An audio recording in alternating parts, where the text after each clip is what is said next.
Oh, yeah. What's that? Careful.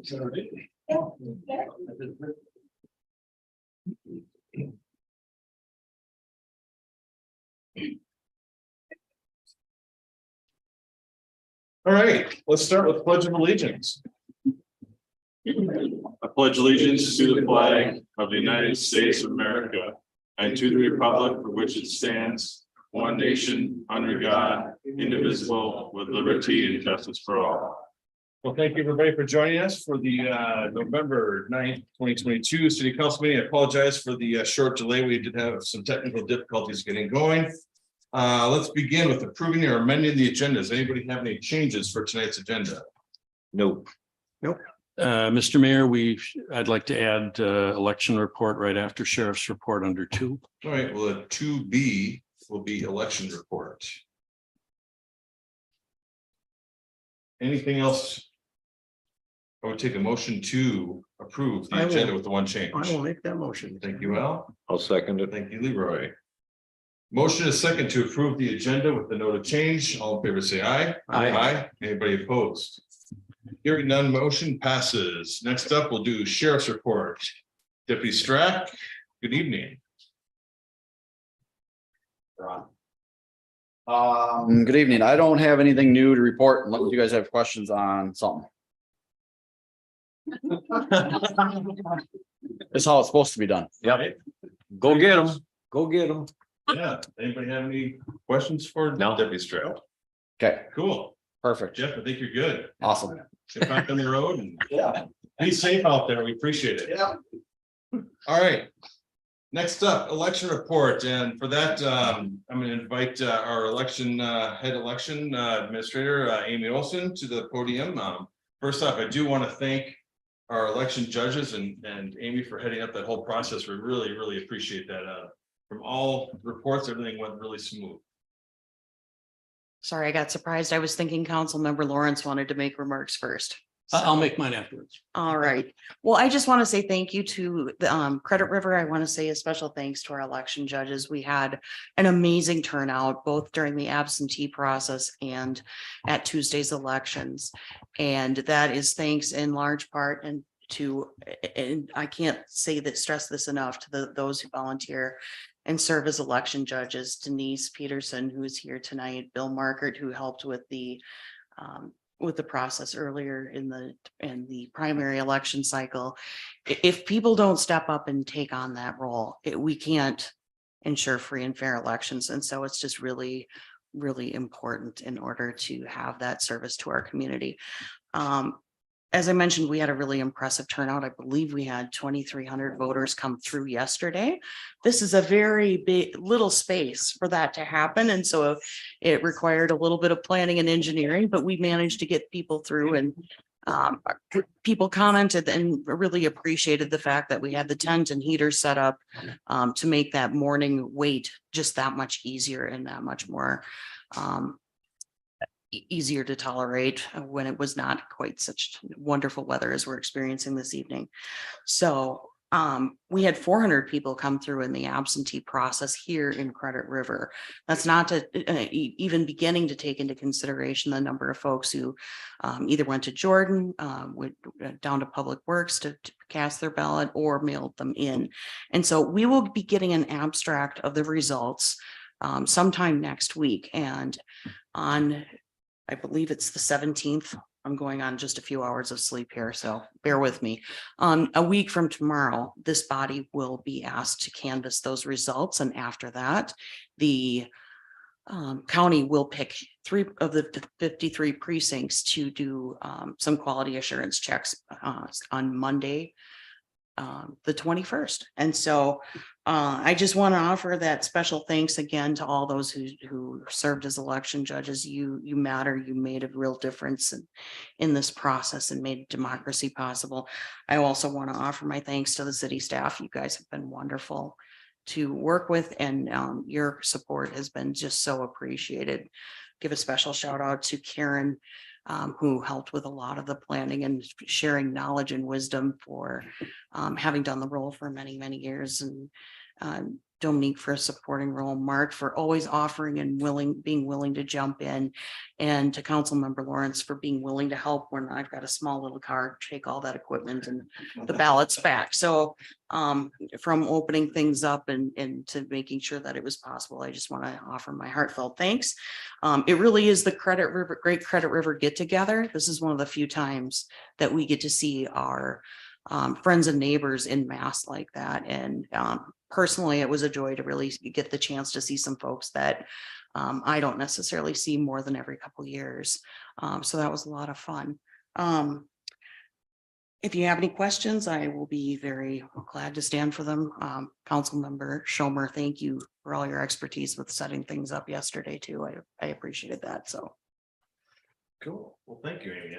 Brent, I think you had. Yeah, something to say. I just wanted to say, you know, when we knew Karen wasn't going to be able to be here, and it all started with the primary, what, August, I think it was, that we first had Yeah. people in here. We knew we were going to need some help, and we convinced Amy that we wanted her to do it. And we knew she could take it on, and there's a lot of things that have to be coordinated, and she did a really good job for us. I don't know how we could have done this election without her. And I think we all owe her a round of applause for her.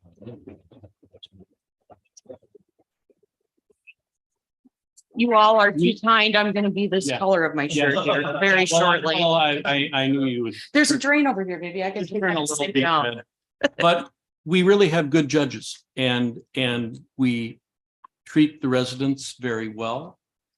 And we're patient, and some people don't understand the wait, and others have said, gee, it really wasn't that bad to have almost 4,000 registered voters between the two precincts in Credit River. But a couple of interesting things, as you mentioned, we had some new judges first time. Denise Peterson would be one, and started, and that's great. And we need more people. Had a couple people in and saying, how can I do this? I want to do this going forward at the next election. So we're always looking for people. And in 24, when we actually have two separate buildings, two separate precincts, we're going to need more bodies. So if anybody's interested in doing it, it's fun, interesting. Well, it's interesting and it's fun too. But I just want to thank Amy for saying, yes, I will do it.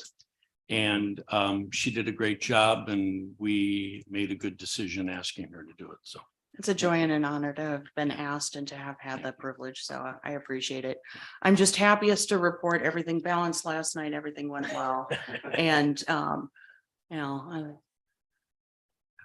know that we will get the confirmation of those results here coming up. So thank you all. Well, thank you, Amy. Appreciate it. Appreciate you coming tonight and giving your report. So, Thank you. perfect. All right. Consent agenda. Those items on the council agenda which are considered routine, non-controversial are included as part of the consent agenda. Unless a council member specifically requests that an item on the consent agenda be removed and considered separately, items on the consent agenda are considered under one motion, a second, and a vote. Any item removed from the consent agenda shall be placed at the end of general business. Tonight on the consent agenda, we have approval of the assessment services JPA with Scott County. We have the liquor license renewal for Legends Club. And we have the council meeting minutes from October 3rd, 2022 and October 17th, 2022. Is there anything on tonight's consent agenda a council member would like to pull and consider separately? No. Then I would take a motion to approve consent agenda. I will make that motion. Thank you, Al. Thank you, Andrew. Motion and second to approve consent agenda tonight as written. All in favor, say aye. Aye. Anybody opposed? Hearing none, motion passes. Open forum. The public forum is intended to afford the public an opportunity to address address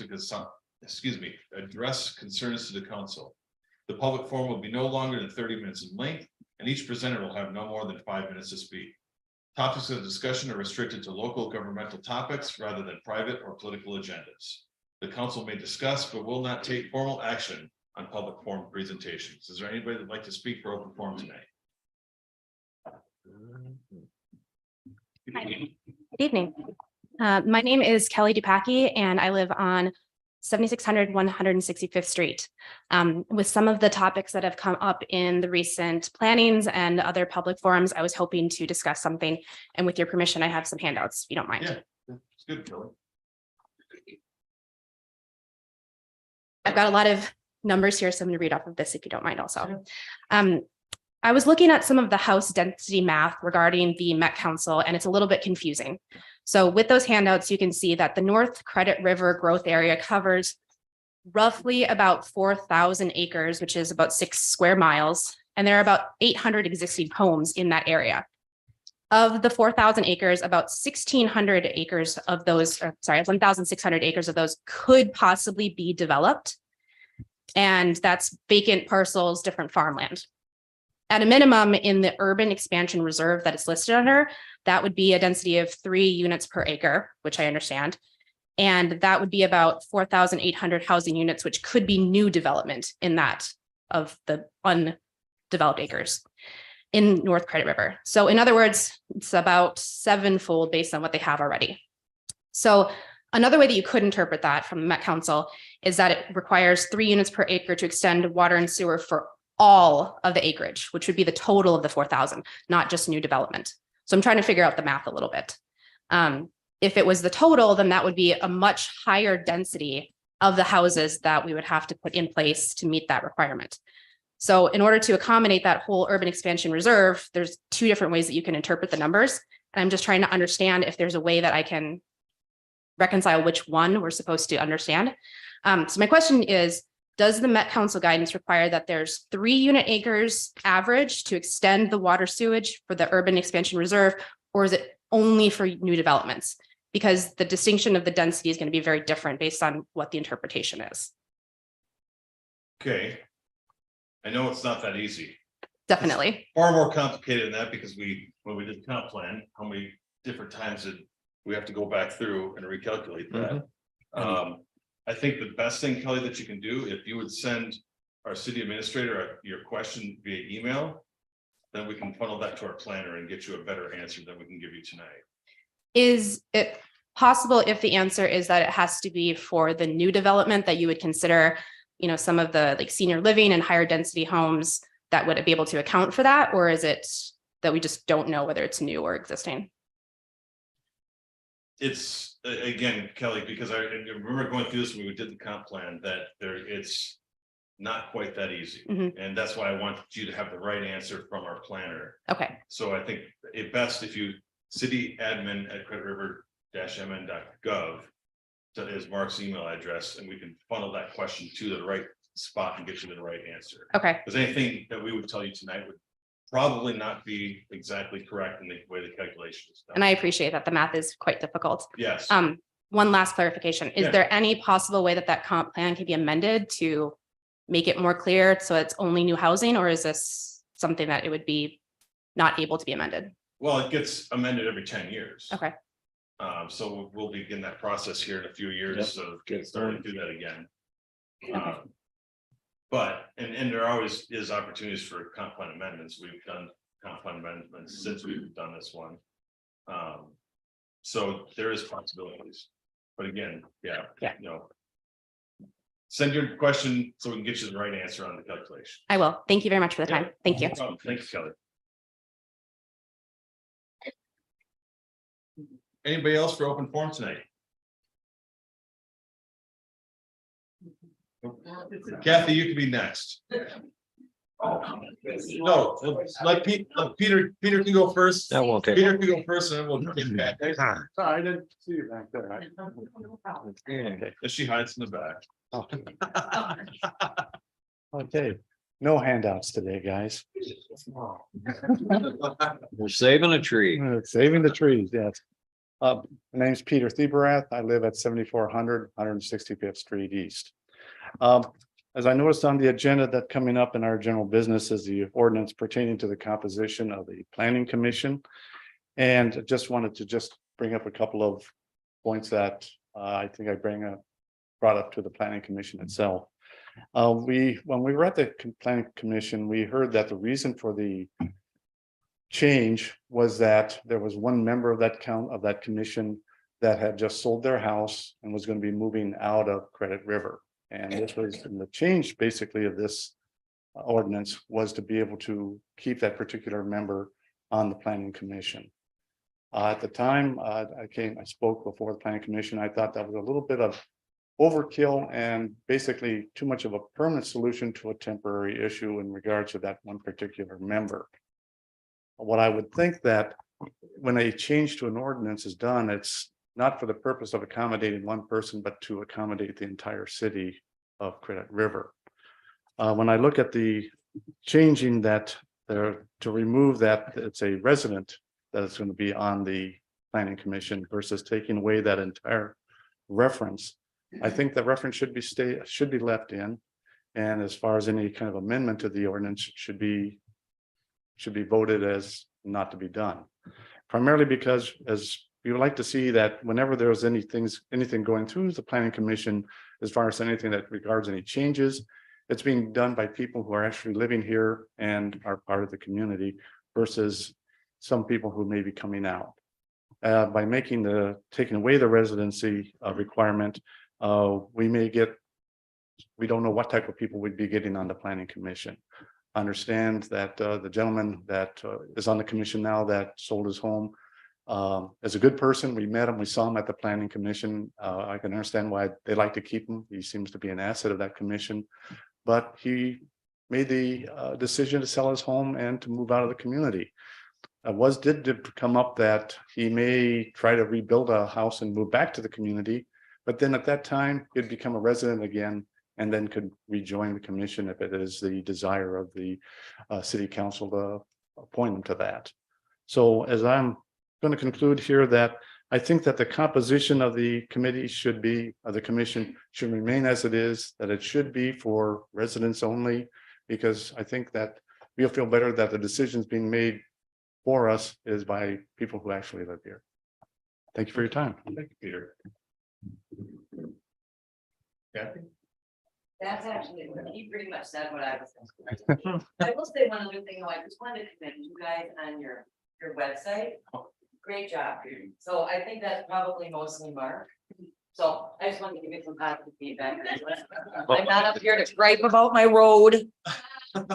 So that's it. What he said was basically what I was gonna say. I feel strongly that anybody serving on the planning commission should be a permanent resident. Perfect. That's it. Cool. Thanks, man.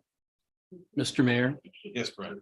if I may correct Ms. Ha, Mark has done a lot of great things for us here, but the majority of the work on the website is Clerk Donovan and our mayor. Mark and I sit in on a lot of meetings and we had a lot of input, and this was part of the group.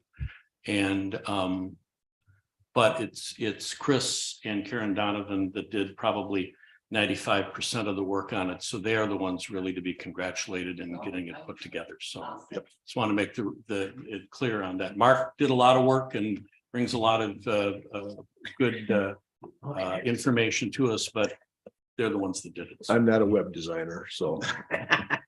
It's a team effort. Yeah. Team effort. Anybody else for open forum tonight?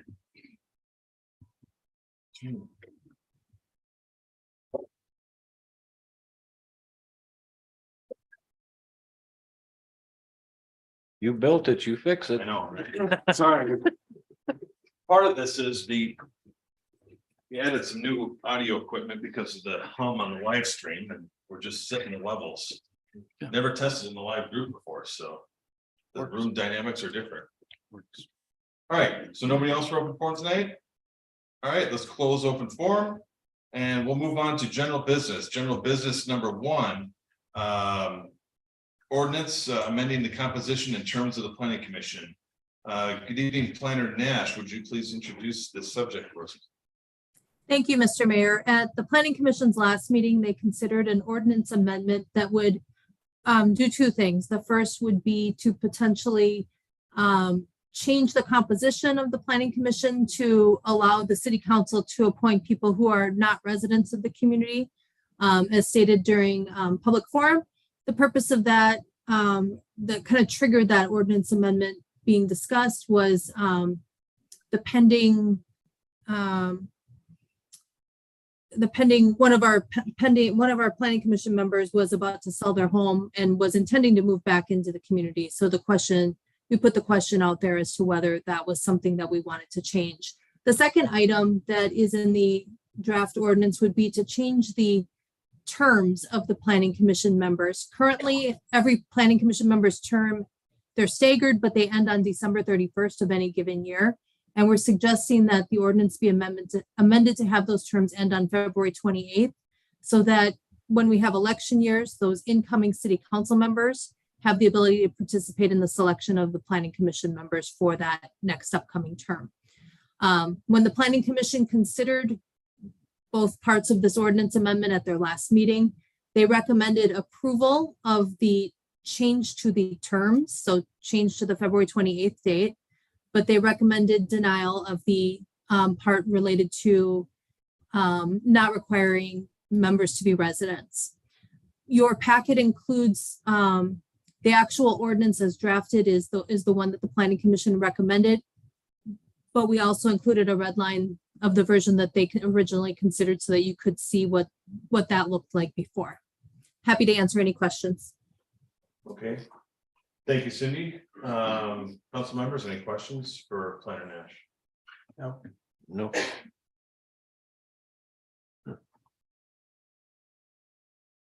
Okay, Mr. Mayor. yes, Brent. So what we're looking at, and as written, I just want to make sure we all understand this. So looking at adopting the ordinance 2022-05, what we're looking at is just the change that the terms will end on February 28th. And we are keeping in the fact that members of the planning commission need to be residents of the city of Credit River. Correct. So that's what we're looking to approve tonight. All right, I just want to make sure everyone is in agreement. Right. Right. Yes. I don't want any questions on it or afterwards or somebody saying I didn't understand. And I might have been one of those that would have that question. So I just want to make sure that we are all understanding what this is saying. So, okay. Yep. Yep. Okay. You guys have any other questions on that or comments? No. Then I would take a motion to approve. You guys are comfortable with that? No, Mr. Mayor, I'll make a motion to approve. Second. Motion by Al, second by Brent to approve ordinance 2022-05 and ordinance amending the composition and terms of the planning commission. All in favor, say aye. Aye. Aye. Anybody opposed? Hearing none, motion passes. All right, next up, presentation for request to consider the creation of a tree preservation ordinance. And I think tonight we have some members from an organization called the Credit River Rural Alliance that would like to present to us tonight. So those members would please step up to the podium. Introduce yourselves, please. Actually, if you would, the square button on that microphone, you can hold it down till the green light comes on, please. Right, again. There you go. Yeah. Good evening. Thank you so much for inviting us here. I really appreciate the opportunity to let us speak on something that's really important to us and I think to a lot of the Credit River residents. My name is Brooke Solberg and I'm one of the 4 co-chairs of the recently formed Credit River Rural Alliance. We are a rapidly growing alliance of Credit River residents seeking to strike a balance between growth and preserving our rural quality of life. The trees and forests of Credit River are an essential feature of our city. Yet, Credit River lacks the tree preservation laws adopted by many other Minnesota cities to preserve these features. It is for this reason that we urge you to consider a tree preservation ordinance. According to the 2040 comprehensive plan, the northern portion of Credit River is slated for rather intense growth. We are concerned that the projected growth could jeopardize the real quality of life we and our neighbors cherish. We are not opposed to growth per se. However, our concern deepened considerably when we learned that North Credit River area was slated for an average density of 3 housing units per acre.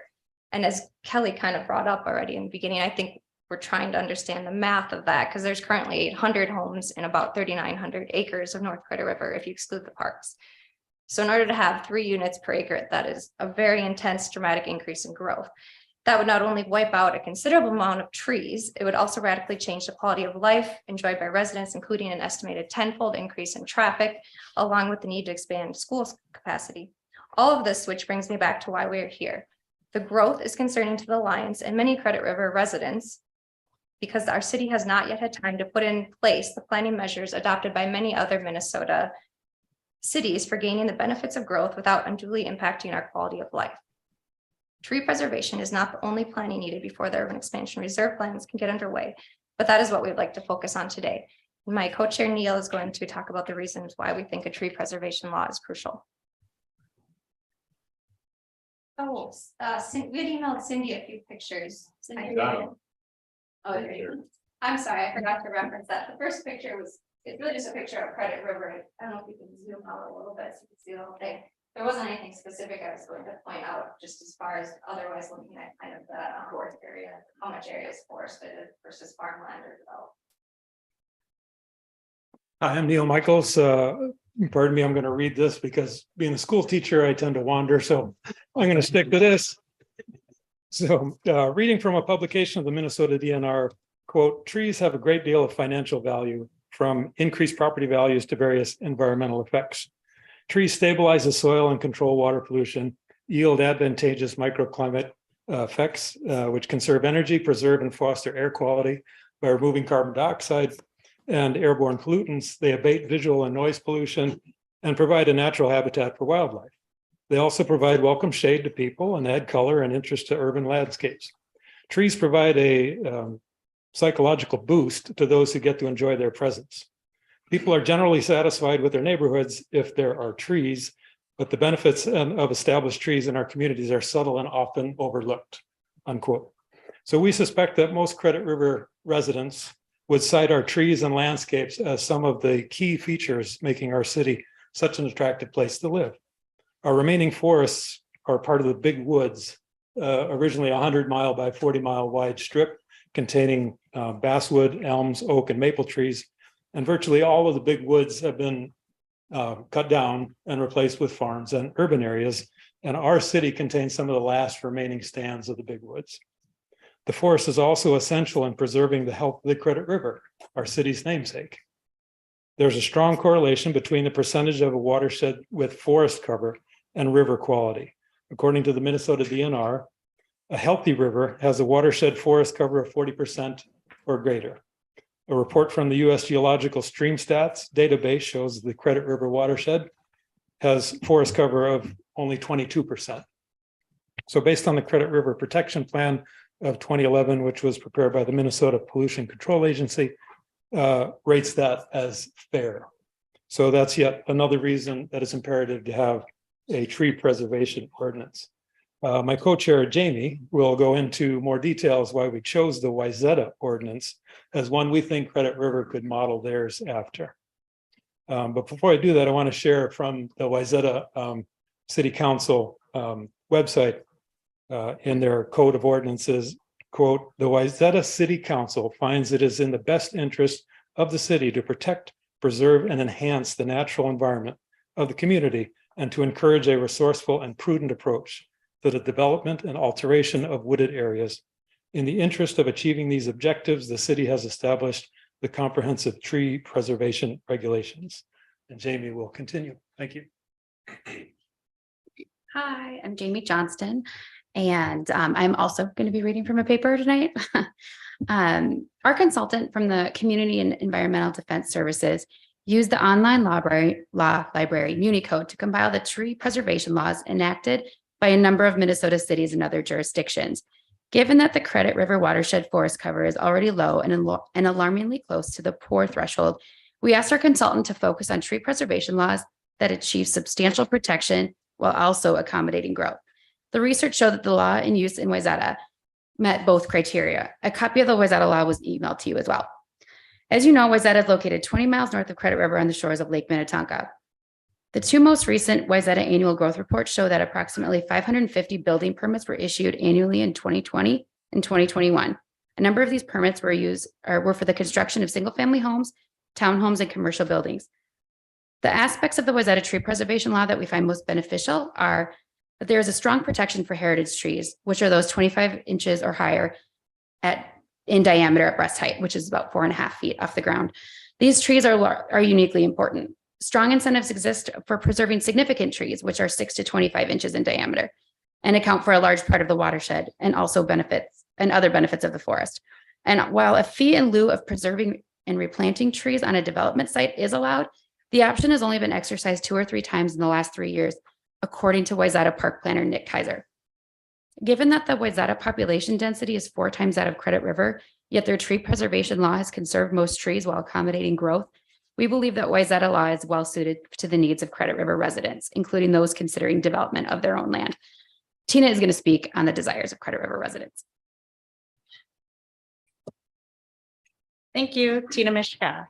All right, Cindy, could you put up a slide, the next slide that you have there? Okay, awesome. Thank you. As an alliance, we launched a poll just to get a understanding of how folks in Credit River felt about these changes. So if you see on the map, those that have signed the alliance are not only in the northern half, but in the southern half. These are all the folks that are concerned about decisions that you guys will make for our future and maintaining that balance again of growth and preserving our rural habitats. And it was interesting that when we did poll them, 95% of them did not just sign their name, but they took the time to give the reasons why they want to continue to be rural. There are 11 pages here and each of you have them. And they, are concerned about wildlife, infrastructure, crime. So this is very good for you guys to take a look at if you have time. And then I guess the next slide I want you to bring up, if you could, Cindy. Again, is just, if you can move it up and then down. Here's just a very straight contrast, again, of the growth coming in from the north and what that's going to look like, the trees that we're trying to preserve, and what the possible development may be. Okay, and as an alliance, we want to not only partner, well, we do want to partner with you. We've spent a lot of time with our consultants and listened to the community. And that's why we came up with a solution for you. And one of those solutions is the tree ordinance. So we strongly believe that, again, we're a new city. We understand there's a lot of growing pains, but if we partner together, I think we can make these decisions rather than having others make them for us. So thank you so much. All right. Thank you, everybody. Appreciate that presentation. Does it before? Yeah, some of you, please sign in, residents. Does anybody have any questions before they leave the podium for Al? Yeah, my only question would be, how many signatures did you actually get? I saw the dots, but. So far, we have 174 and we get more every day. It's 180 today. Yeah. Yeah. It grows by like 10 or so every day. We want to get it out there. Keep in mind, the actual mailing only went out to 100 households. So from that point on, it's been word of mouth. I think we're pretty good rate. Yeah. Considering it's only adults that respond. Why only 100 households? Why not just send it to everybody? Test mailer to see how many people opened it. Yeah. And I think we had like 21% response rate from the 100 testament. So those are just random people completely spread all over Credit River, whereas the rest of it, like she said, is word of mouth. So obviously it's more likely those people through our word of mouth will sign it. But we want to also test other parts of the city of people that hadn't heard of any of this and see if we got a response rate. We send out 100 and get 3 back. Probably not worth The postage. The postage to send them out to everybody. And Any other questions? I should have prefaced that obviously we sent our whole long letter to all of you. So I'm sorry, I forgot to mention that at the beginning. That's right. We didn't really go over this. I didn't want to read through the whole letter, obviously, but you have that as well. Perfect. So since we've gotten the letter, I had asked Mark to do some research and contact Wayzata. You also talked to Prior Lake, Savage and Shakopee regarding tree ordinances, just for some perspective and some interesting pieces I think we learned on administration of that. And if you just want to speak to what you found from those surveys that you did. Thanks, Mr. Mayor. I did speak with Nick Kaiser at Wyzetta. And I think first off, I mean, other than the population, they're probably two different communities. Wyzetta is nearly fully developed. They have probably, Nick said, probably 10 to 15 tear downs a year, but they don't really have new construction going on as far as, you know, clear cut trees and things such as that. We're about 24 square miles or a little less than 5, but nonetheless, I mean, people are interested in tree preservation and what that means. They had gone through, they've had their ordinance for a number of years. He said that about 5 years ago, they went through an amendment process. People didn't like the previous one. They just recently, like as recently as March of this year, did another amendment, identified a city forester then that would do the administration of it, that sort of thing. The entire city is covered by the tree preservation ordinance, which means then if you've got a heritage tree or one of the highly desirable ones, you need to get a tree removal permit from City Hall. If it's on a single family lot, you're required to replace the same number of caliper inches that if you've got a heritage tree or a highly desirable tree to take down. If you can't, if you don't have room, then you pay to the city $160 per caliper inch. That goes into tree fund and they replace it. The city replaces it someplace else, hopefully close to you, but there's no requirement on that. There has to be a tree inventory done by an arborist or a nursery person or a professional tree person. They look at the desirability. So there's a number of things that way. There are provisions if they have larger developments, they could remove up to 25% of trees without having to replace those. But in any case, I guess what I'm trying to say is Wyzetta, as well as Shakopee and Savage and Prior Lake that I also spoke with, have full-time engineers, they have planners, they have natural resources people.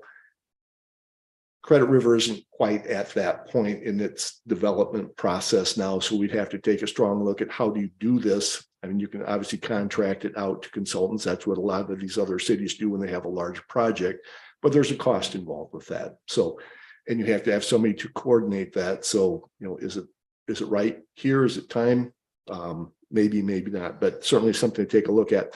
The other important thing, or the other interesting thing I also heard from him is that there's a philosophical debate that went on within the city in terms of folks that are interested in the tree preservation ordinance and those that are also interested in property rights. You know, what do I need to go to the city to be able to get a permit to take down a tree on my property? So those are the sorts of things that you need to take a look at as you pursue this.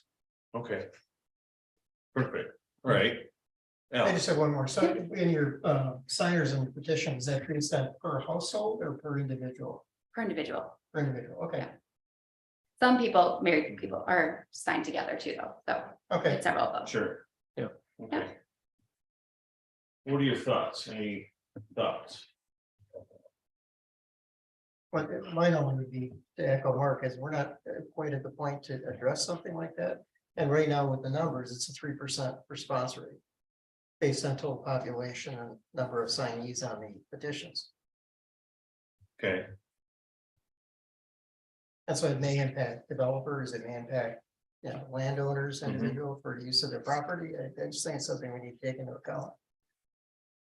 Yeah, I think there's no doubt. I mean, I'm all in on trees. I plant a lot of trees in my yard all over.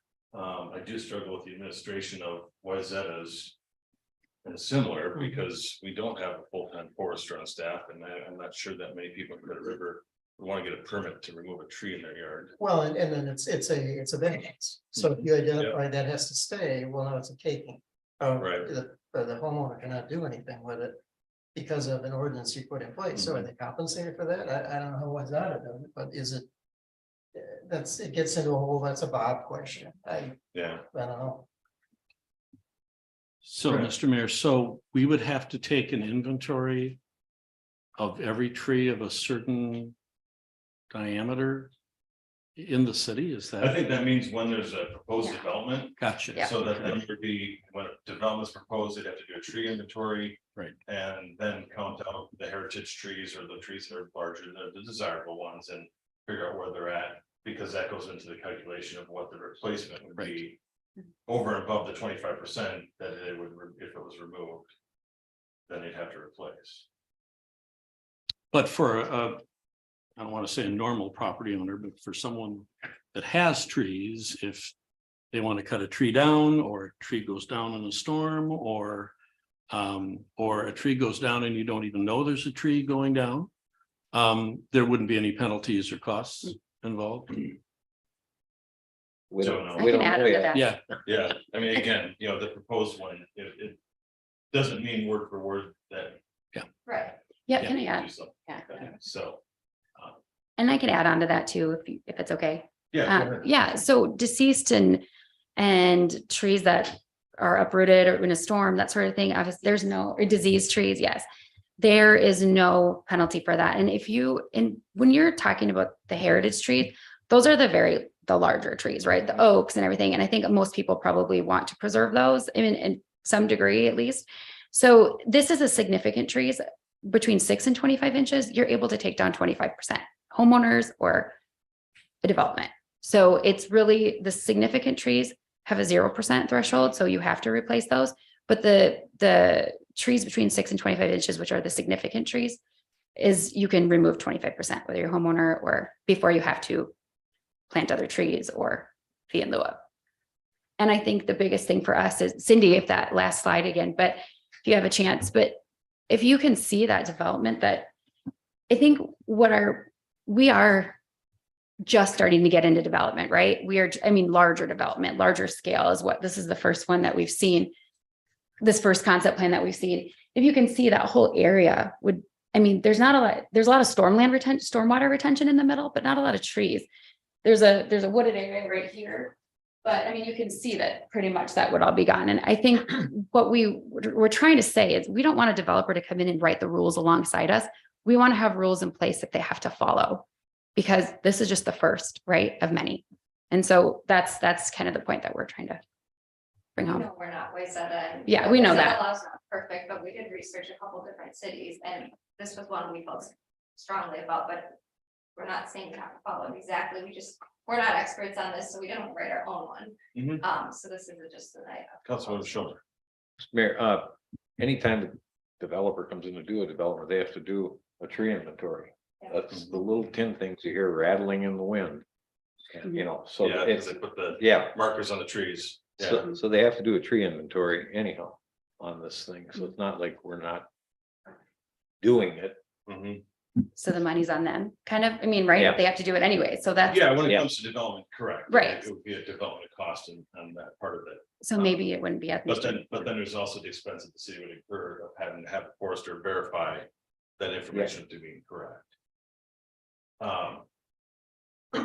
Just thinking about this a little bit, since I got this letter and thinking about it, my concern is the administration of it and the enforcement, right? How do you enforce it? How do you administer it? Thinking through this and also then looking at the most of the developable land in Credit River is farmland right now. There's a couple areas that are trees. One of the biggest areas that already has trees on it has preliminary plat on it already, so that couldn't be changed. What if we thought of this as an amendment to the zoning ordinance, that every time a new house is built, that you had to plant 1 or 2 trees, depending, we come up with some calculation, depending on the lot size in that yard, which would actually probably net out more trees in Credit River than a preservation ordinance, because it would add trees where there are none today. Not ash though. Well, And it would probably, no box elder, no elm, no, right? Right, we got enough of those. Maple, oak and. Yeah. One of my box elders. Because it's something like that, then administrative wise, is the building permit doesn't get cleared until the trees are planted. Right. So administration is nothing. And nothing else It's a requirement. right? But, man, I think there's a little more study required, because it's not just cutting down the tree. It's if you get close to it, an oak, and you're doing development, you're gonna Mhm. kill the tree. Because you cut off the root systems. Right. So it's not just the act of cutting down a tree, it's you're damaging it, whether you cut it down or not. Right, so then how do you enforce that? Well, good, yes.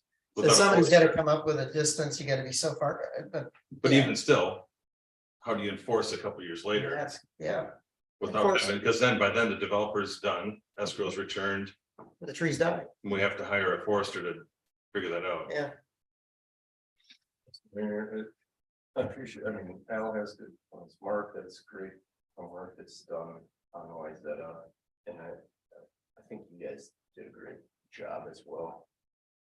I think there's a balance here that can be found. Like, presenting Wayzata's ordinance and then just expecting to say that sounds great for us, you know, kind of hearing Mark's comments aren't fair. And I think the bigger balance is, it's great the involvement that's here. It would have nice to have been seeing everyone here when the 2040 comp plan was there, because these discussions could have been developed now, and now we're trying to figure out as we roll, how do we make the stone go the way that we want to? And that's probably the bigger question is, I think is, I read these now, there's always going to be survey bias when you do your research, that the comments here are overwhelming, that we better be ready to address something here if we're ready to address concept plans for 188 houses. Now, Leroy's been very open here, is nobody has ever seen anything officially other than Right. what we've Yep. all seen. It's just really opening people up. Mhm. And probably in a good way, is when you read these comments, I think some of that balance is there, is like, where I live, is that if you sent out a separate survey that said, would you support an ordinance that would control, can you cut down a tree on your property, you're gonna get a different set of that, and I think that, you know, Brent brought it up, is I'm big on, I like what this place is, I have a hard time disagreeing with any of the comments here. But I also like that I don't live in a place that there's an ordinance for everything that I do, and every time I turn, I'm going, am I breaking an ordinance, or am I not allowed to do this? And that's like the beauty of Credit River. So, yeah, it's great work, and there's just so much work to be done with this whole group in here, because if we're ready for 188 house developments, we're ready with multi-dwelling developments, we better be ready for the way that we're gonna preserve what everyone is very adamant about in their comments, because if we're not, I was joking with Brent, we're gonna end up with another Dr. Seuss book here on the lesson of the Lorax, so we'll have the little house on the hill. And I mean, I know that's silly analogies with kids' books, but those are great lessons that I don't think we want to learn the hard way and then look back at 2050, when hopefully everyone's still living here, because that's why we chose to come here and go, yeah, we had a chance to do this right, and we sure didn't do it right. So I think there's just a lot of middle ground that can be made here, and we can probably find one there. It would make a lot of sense for us, that would make sure that we don't end up with the Lorax, but that we end up with like the values of multiple aspects of this. And it does cost money. All this stuff in cities cost money, and that's the tough part. And if a development's gonna wipe out an entire forest, that's a big problem. I mean, and we just don't know what that is yet. It's hard to make any official comment on anything, because nothing is official yet, but I like it that this has brought light to a conversation that just needs to continue to happen. And when we presented this, we were not saying this is the one we should do. We're just saying this is something to shoot for. This is, something that another city has established. And like Brooke said, we'd be more than willing to work and come up with, as you said, Andrew, some sort of compromise that, I don't want to, I live in the forest myself, and I don't want to have to come to you guys every time I want to, have to trim a tree or something like that. I understand that. So there's got to be some balance in there somewhere. But I don't know if you guys were around in the early 80s, but if Portland and 42, there was a nice woods there. Developer came in, Burnsville said, yeah, go ahead, do what you want. They cut all the trees down, put in apartments, and they called it The woods The of woods. Burnsville. Farmers. Yeah, that's the woods of Burnsville. Go in the damn tree left. And that, Fire leaves and everything is. yeah, exactly.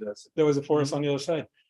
So that's what we're worried about, like you say, you know, to cut down an entire forest and there, like I said, there's not too much of it left. You know, so that's kind of the, you know, preservation, that's what we're talking about as opposed to cutting and replanting. That to me is different. We appreciate you allowing us to present.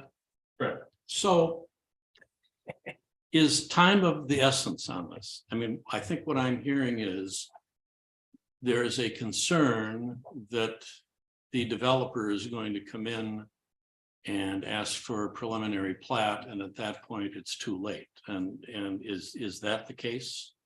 Is that really where we are? So this isn't something we would have 6 months or a year to put together. You're wanting something sooner, right? Yeah, Am I mean, I I correct? know you haven't been presented formally yet, Well, but Brent, I'll just, Yeah. I think I'm agreeing with you where you're going is that. I'm trying to not focus on a concept plan. Absolutely. And anchor on this. Yep. I'm more looking at the comments, the involvement and the engagement. Is that if we wait for this comp plan and the developers bring it to us, it's too late for us to have answers and to set the tone for what we feel like preservation of rural field is with balanced development. And I think there is some timeliness to that. I just want to make sure this isn't just the Band-Aid because we're all focused on this one. What is the bigger picture that we should be looking at multiple aspects beyond just tree preservation? Are we just using that as a Band-Aid or a stopgap for this thing? That then it's gonna bite us later down the line that we could have had a better, more in-depth, thought out plan. So I think the developers would ask for that too. I mean, I've heard that in public comments, just, you know, from the meetings I've been coming to in the years is. Somebody's been pounding our fist. You guys remember that? You guys need to figure out what the hell you're gonna be, because this is just silly for the developer, because we're having them go around in circles too, because. You can't have that. You have to have, this is what a set tone is gonna be for the future. And I think there's so much work beyond just a tree preservation law. And I think the sooner we get after it, the better off we're gonna be. Otherwise, we're gonna be kicking ourselves that, well, they have followed all the appropriate regulations, ordinances and everything, and we're left with no choice but to approve something that no one in this room would probably sleep well that night knowing is happening. And I think there's a moment to be seized here together, this whole group together, and probably more engagement. So I'd say, looking at those comments, we need feedback from the entire city now, and now that we're a city, we probably should do that. Councilmember Schumer. I think, I don't know, maybe after Thanksgiving, between Thanksgiving and Christmas, have a little workshop Or we could give a directive to staff, come up with some Yeah. proposals. get something going and. Maybe we could do both, you know. Yeah, so we come with absolutely. some answers, and the residents come with some answers, and Start with some staff. I'll bring the Norwegian And, Christmas cookies. It's kind of hard, you know, with thanks for Halloween, just getting over to get, you know, so. and our presentation was just really focused on the trees, but we're also concerned about farmland, hobby farms, horse farms, the whole shoot match, but we just concentrated on the tree preservation. So, Councilmember Well, Laura. I was just gonna say, enforcement, what is the cost of enforcement? What is the cost of, so let's say we collectively tonight say to our planner and staff, put together a plan that would be workable, and they're going to say, well, okay, but give us some guidelines. Really easy to say, we'll just put a plan together. It's probably not going to be Wayzata. But I want to know, what is the cost going to be to get this done? This is not in the budget. How many is it not? In 2023? I don't believe we have to put together a tree plan ordinance in the budget. So the planner's gonna have time researching.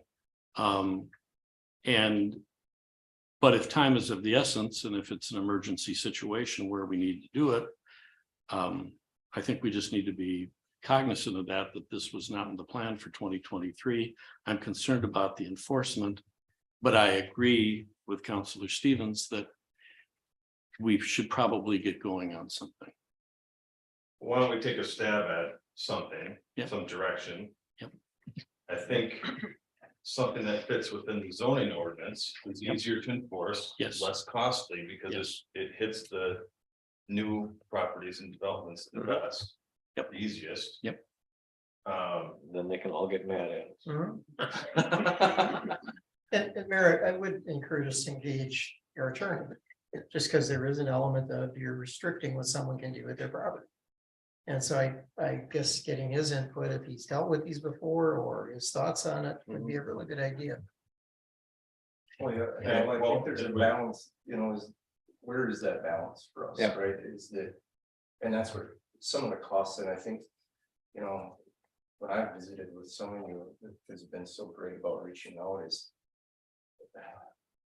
there's always two parties involved in these kind of relationships, and like some of the families that want to sell land and develop property and that bought 30 or 40 years ago have a high value, and that's a very huge impact to them to impact their ability to choose what they want to do with that development. That's where there's so much balancing here, Alice. I don't know if it has to be like so restrictive, you know, like is the tree part just part of a bigger, like, for lack of it, we don't have mission statements. I mean, it makes my corporate mind want to vomit, but like, we haven't come up with that. You know, like that if you were to say to a developer, here's what we would like to see with this comprehensive plan in the next 20 to 30 years, here's our statement of what the tone should be of what we'd like to see come in here. That's more the bigger picture, more than just the trees, so that we're not restricting the individual homeowners as much. It's what is like the city come up with, all the residents that they feel is like the right balance, because I'm with Brent, like the Wayzata plan is great for Wayzata, but I bet you if you put that plan in front of everybody, you might get kind of a negative reaction to that ordinance.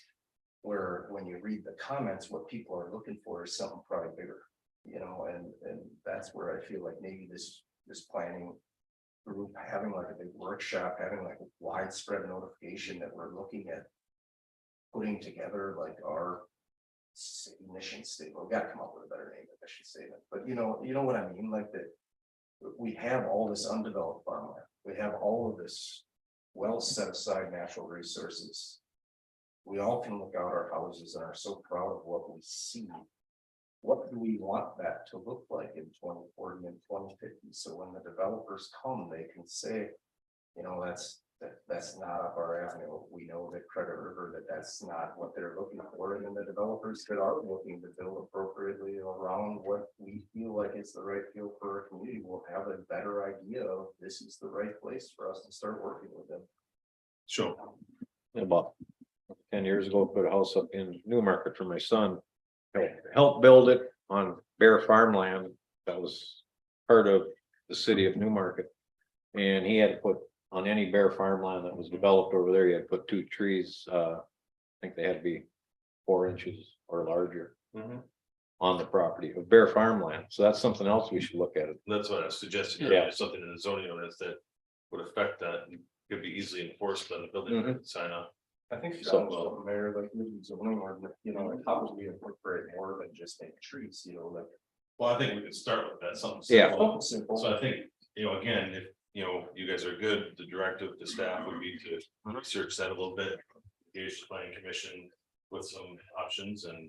Yeah. We can look at a change. Yeah, I think that's a good idea. Absolutely. Mr. Mayor, are we going to, I mean, is that going to be the directive? And we're hoping that our staff and the planning commission come up with it and then. Well, a recommendation. Right. And then when we see it, we'll know if we like it. We'll wait. Right. Okay. Yeah. Okay. Could we work on like the survey together? Mhm. Because Yeah. as an academic and a researcher, there's so much bias that can be put into a survey that you think you're asking the right questions, but you're not. getting the actual. Can we- answers from someone. That's venturing off topic, and we do have a guest here for the next presentation, but I think that's something. I thought it's part of the bigger picture. But I think it's just something that we can address it. Yeah. At a different time. Yeah. Yes. I would agree, ask that I would together. agree with Andrew that, I mean, I don't know what the exact question was. If it was like, do you want trees and do you want to preserve trees? I would think most people would say yes. I would hope. So I would think you would get an overwhelming, I can't imagine people saying they don't like trees or they don't want to preserve trees. But I think there is a way of doing it and coming up with something where you can actually have a pretty strong takeaway from it. And, you know, a lot of different ways to write surveys. Yeah, I didn't want to veer us off topic. Yeah, Remember, yeah. It's just that I'm thinking about if we're gonna try to get like community together. To try to get good data, like so that we can have something that we could say. Residents gave us feedback. I'm trying to get direction to staff, you know, is there someone? I'm sure there's multiple services we could find them about how Which definitely requires some budgeting, because they're probably $15,000 to $20,000. It might be, you know, Burnsville just had to do one of those and it cost. I've acquired them before, and Yeah, it costs a lot of money and I just wonder like. Yep. This might be money well spent now, instead of wondering in 20 years if we should have done it. Should have, could have, would have. I don't want to have a should have, could have, would have. We're not going to, we're gonna. Staff is gonna come up with something that we can start with. We gotta start someplace, so come up with that and see where it goes. So, We can add to that. so Mark, do you have enough to go on this? Oh, heck yeah, Mark. There's plenty here, thank you. I think so what I'm hearing then is that you want staff to do some research to engage the planning commission to sort through what the options are, what the costs, both of enforcement and of compliance would be. Is it going to encompass every lot in Credit River? Is it going to be for new construction only? I think there's a lot of different options here, but we'll do that, and certainly we'll keep the Credit River Rural Alliance advised when it's going to be discussed at an upcoming meeting, and hopefully get input from them as well. Yeah. Perfect. Mr. Mayor, I would just say that maybe could you lean on Scott County for any of that help? Just a thought. They don't have a tree preservation ordinance. No, like a forester or anything? They have one on staff. Okay, Just just putting that question out. Yeah. I don't want to. They would charge for the services. I think about in that county beat, you know, that gets sent out quarterly, there seems, I wonder with the soil preservation. Soil There might be- water. there might be research, that's a good idea. Forester, I think it's just 3 experts. Consultant. Arborist. Yeah. Arborist. Just something to think about. Okay. Thank you for your time. Thank you. Thank you. I was just gonna quickly add, you have on the letter we sent, you have my contact information as well as our email. If you have any questions, we really would like to help with resources or anything else, be part of the discussion. So please feel free to contact me or any of our co-chairs. Okay, Thank you for- so much for your time. All right, let's move on to the next subject, Northern Natural Gas Resolution 2022-34, approving an amendment to the conditional use permit. Cindy, please introduce that topic for us. Thank you. Mr. Mayor, can you potentially put up the site plan from the packet? Yes, stand by. Thank you. So this item is an amendment to the conditional use permit that you issued earlier this fall. You may recall at the time that that was issued, Northern Natural Gas was presenting their part of the site plan in terms of what portions of a facility have to be constructed so that they can then hand off basically the gas pipeline to their customer, which in this case is CenterPoint Energy. So everything that's in black on this site plan is something that was approved originally with the last conditional use permit. Anything in blue would be a change. So they're needing to reroute a change from what was in black. They're needing to reroute the lines in a little bit of a different direction in one portion of the site plan in order to connect with the proposed center point lines.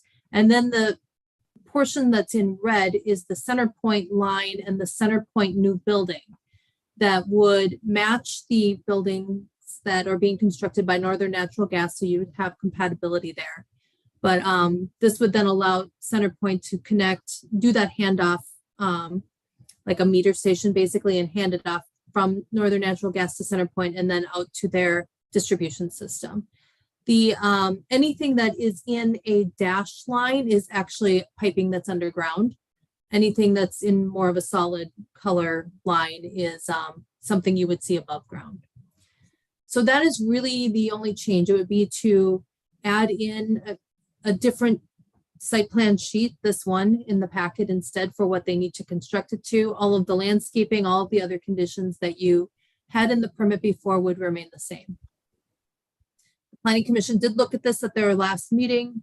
We didn't really receive any public comment, and the Planning Commission recommended approval with these changed conditions. I'm happy to answer any questions you have. Okay, thank you, Planner Nash.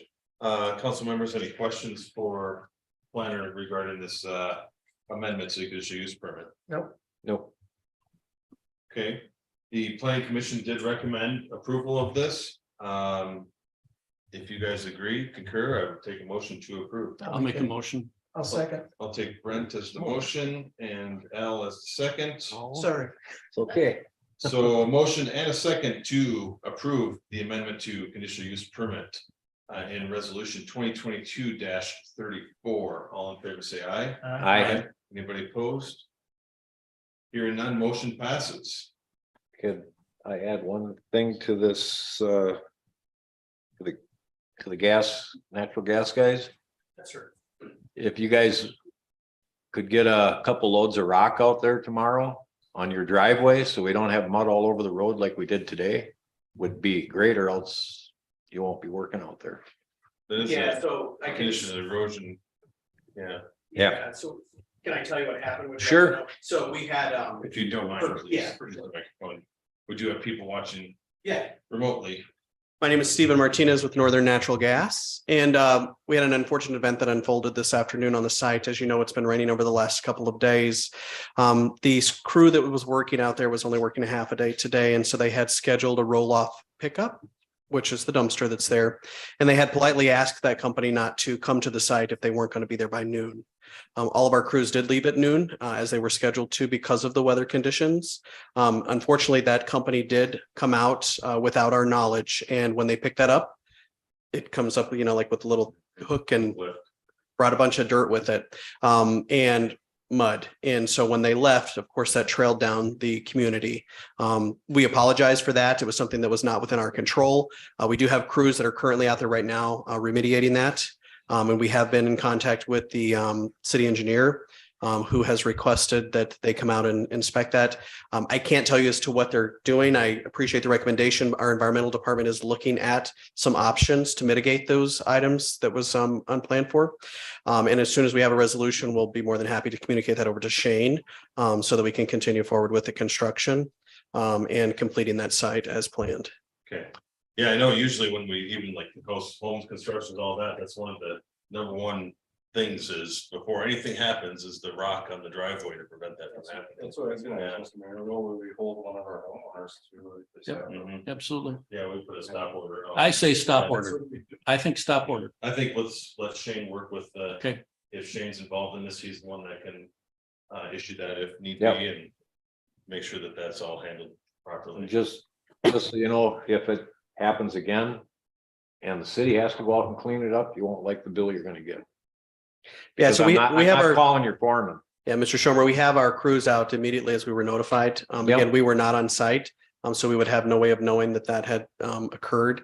But respectfully, we are currently reviewing what we can do to make that better. Okay, we're gonna hold you to the same that we're doing the residents here. Yeah. So listen to Levi.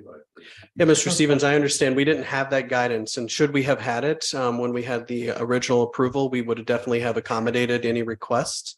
But that was not in any of the recommendations that we received. So I think to further that, if we would have had those recommendations or guidances, we could have done that. Maybe part of the driveway permit or something would have had that literature. I'm not sure. If you, Yeah. did you read the driveway permit? All right, we'll let, Okay, we'll let, Fine. we're not gonna get anywhere. I know. Like that, so we'll let Shane It's deal fine. with it with him in the morning and take care of it. Cool. Thank you, Mr. Mayor and council members. Thank you. All right, there was, let's do claims first. yeah.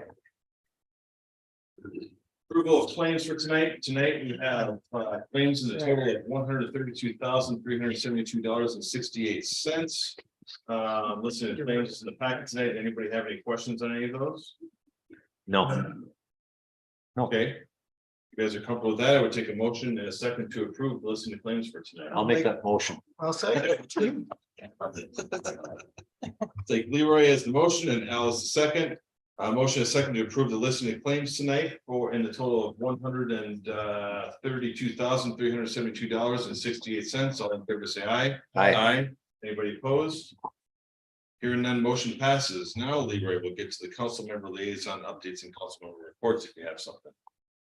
Oh, just, There's a note written down there. I do, but I should have added it at the beginning. I forgot. The silt fence is in Harvest Hills yet. And we need to get that removed. Project's only 10 years old, kind of got overlooked. The residents aren't happy, so. Yeah, I was looking at that at least on GIS from what I can see. I haven't been able to see that. You can see it on the GIS. That might be because we don't own the property where that is. It's not in an easement. Oh, I think It's all in private property. the four that complained said have at it, so, no. You know what I'm saying? I know what you're You saying. can't just go Or damage, whatever. yeah. construct on private property. So we need to get, Quite a bit of it is around our ponds, yeah, so. So we would have access there. Sure, maybe. we would. Well, I think we need to verify what was Shane, what Yep. we can do Talk to there. him. And then get, did you get a quote from that vendor? No. Okay, Not yet. so we should get the quote from the vendor and verify Yeah. access. Okay. You know better than I, but I could swear at my place that when the county would have been doing that part of the erosion plan was once established, then you had to remove the erosion control. I remember them coming out and taking a look to make sure that after I established it, then I got all the socks and that stuff out of there. So I think there's probably something backwards. It is, but the problem is that it's been a mist and all the escrows have been returned. And this is, when was this was done in 2011, right? 2010, 2011 timeline? Or Probably maybe even 15 before. was when everything was Yeah, returned. so this is a long outstanding situation. So. Gotcha. Yeah. So, Beaver, when you find out what it is, why don't you call me and maybe we'll fill it out. Oh, I didn't see you there, Ted. Yeah, It's a long time ago, but yeah, I think the only reason it gets missed is the weeds grow up. in Yep. the season. Yeah. So, Yeah. I want to spend money, but stand up for our neighborhood. It was, Yeah. was it it 20? would have been a good, nice night not to be here. Right. I wasn't gonna call you out, Ted. You called yourself out. You know, you can't. Something was missed up. Yeah, no, Yeah. I'll give you, we'll go look at it. Okay, Cool. cool. Now we know who's escrow to charge for it. All right, we'll talk that through. Okay. That and they've been, just got through blading the roads and actually it rained downpour, but anyhow, they're in really good shape. Good. Perfect.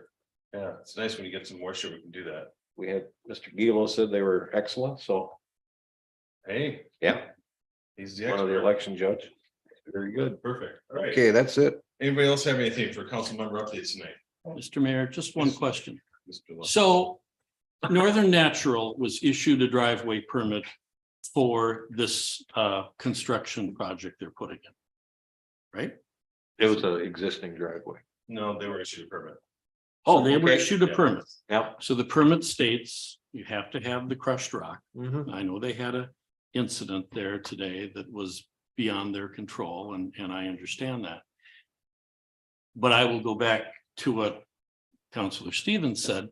We would hold a resident to that, and I know we have because you will go out there and say, that's it, you're done.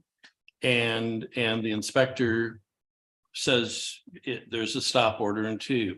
So if they, and when you asked him, did he look at the permit?